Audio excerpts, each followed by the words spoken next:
Most of us don't like wasting money, but we do it all the time, often without thinking.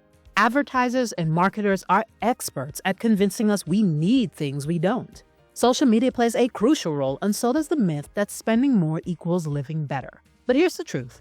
A lot of what we buy doesn't add real value to our lives. It just drains our wallets. So let's talk about 10 things that are a complete waste of your money. Skip them, and you'll be better off financially and mentally.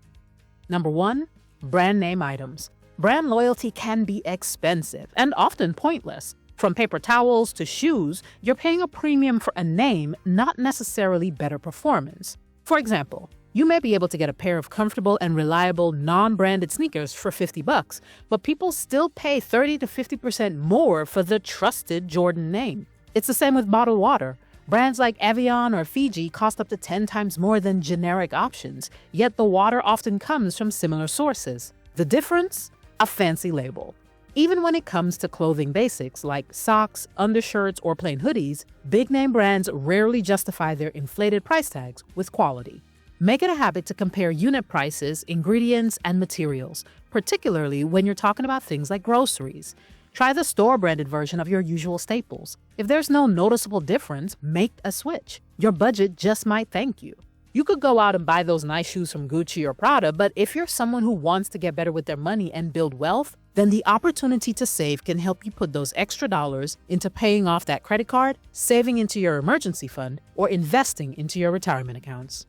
Number 2, extended warranties. Let's call this what it often is: fear-based upselling. You're at the checkout with a laptop, phone, or appliance. The salesperson asks, "Would you like to add a 3-year protection plan for just $99? It sounds reasonable, like you're being a smart adult. But in reality, most extended warranties are riddled with exclusions, limited coverage, and headaches when you try to file a claim. Studies show that most consumers never actually use the warranty. The device either doesn't break or the repair falls outside the fine print. Meanwhile, that extra $99 could have gone toward a real emergency. To counter this, prioritize that emergency fund.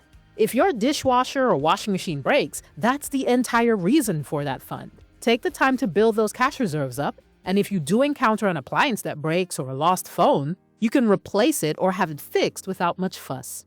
Number 3, buying the latest tech just because. Tech FOMO is real, but it's also costly. We're constantly sold the idea that newer equals better. A slightly faster processor, a slightly better camera, a nicer, bigger screen, and boom, it's a must-have. But most of those annual upgrades are marginal at best. Your iPhone 12 isn't suddenly useless because the iPhone 15 exists. And it's not just phones. People do this with TVs, smartwatches, gaming consoles, and laptops. If your current gear still runs smoothly, why are you spending hundreds or even thousands of dollars for something that does the exact same thing with a sleeker casing? Hold off on upgrading until there's a real difference or a real need, like battery issues, unsupported software, or a major system slowdown.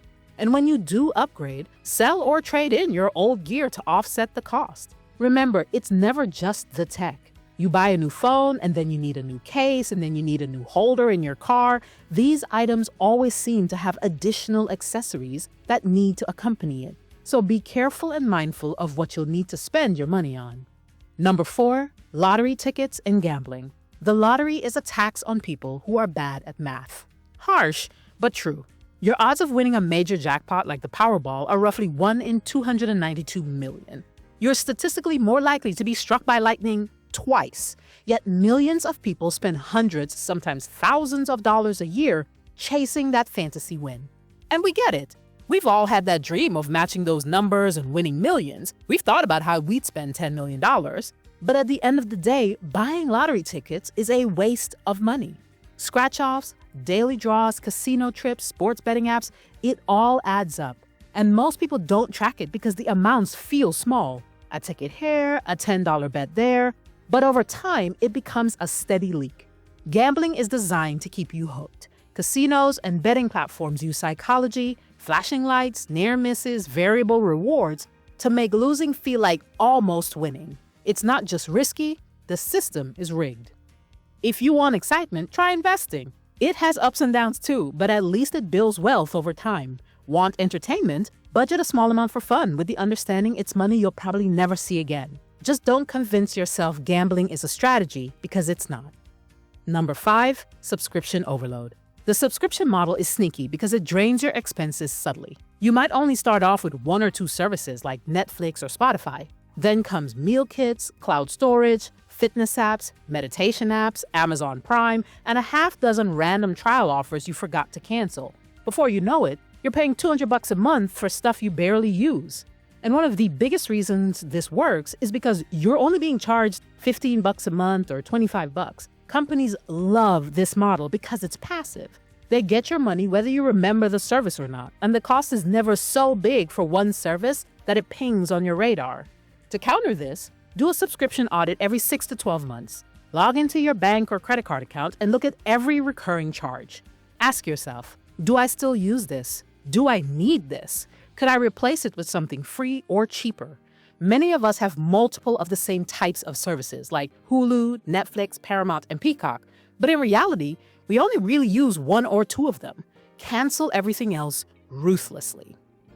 Number 6, luxury cars you can't afford. There's nothing wrong with appreciating a nice car, but there is something wrong with financing one that stretches your budget. Did you know that the average salary in America is about $66,000? The average new luxury car price? $75,000. Luxury cars come with luxury problems, high insurance, premium gas, expensive parts, and maintenance nightmares.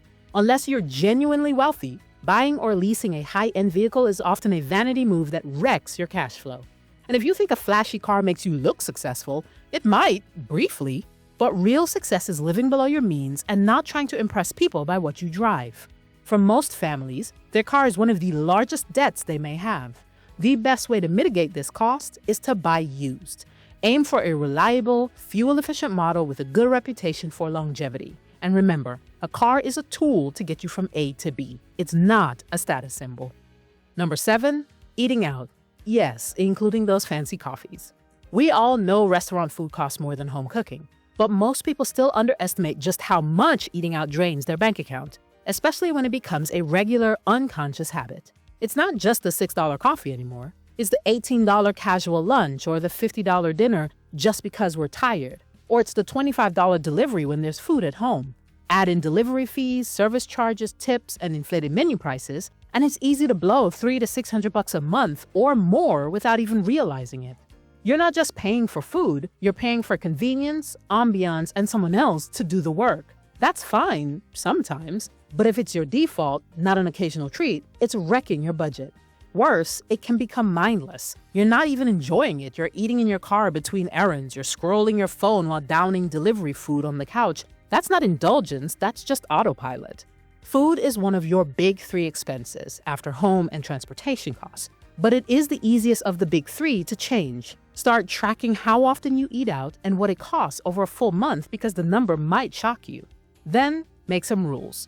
Eat out only on weekends, or only when meeting friends, or only for special occasions. Learn a few go-to meals that you can make quickly at home. Prep snacks and lunches in advance. Buy a decent coffee setup so your morning caffeine doesn't cost you $150 a month. You don't have to cut restaurants out completely. Just stop treating them like they're your personal kitchen.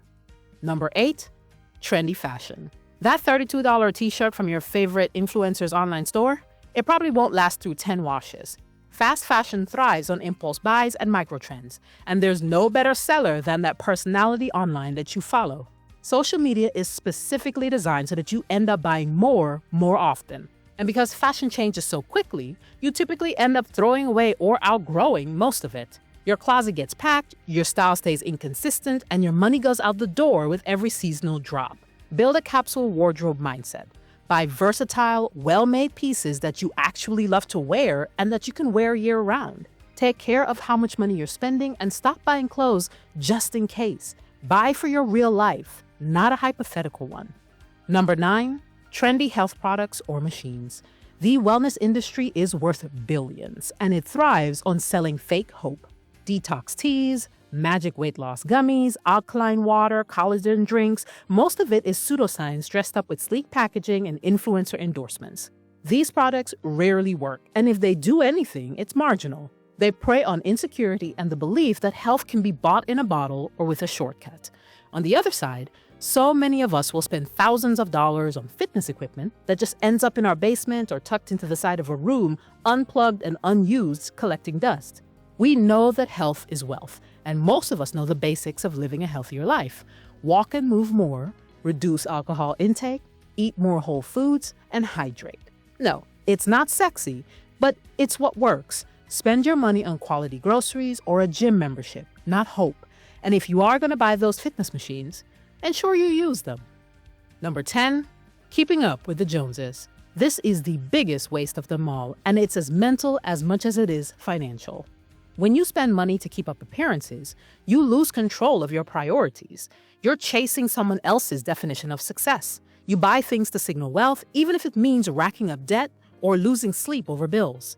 The Joneses, by the way, they're probably broke too. The biggest con in our social media influenced life is believing that the people we see and follow have it all together financially. Whether it's a new car, a designer bag, a remodeled kitchen, or constant vacation photos, ask yourself, do I really want this? Or do I just want to look like I have it all together? You don't even like cooking. Why spend all that money on that remodel? Get clear on your values. What does your best life look like? Spend in a way that reflects that. Not trends, not neighbors, not strangers on the internet. You get to determine how best to spend your money. Wasting money isn't always about big, flashy mistakes. It's death by 1,000 swipes. Small choices that drain your wallet while giving you almost nothing in return. Being smart with your money doesn't mean you never spend. It means you spend on things that actually improve your life and you ignore the rest. Cut the waste, keep what matters. Thanks so much for watching. We hope you learned something new. If you enjoyed the video, we ask you please share it with a friend. It really helps us out. Tell us, what have you found to be a waste of your money? Thanks so much for watching, and we'll see you in the next one.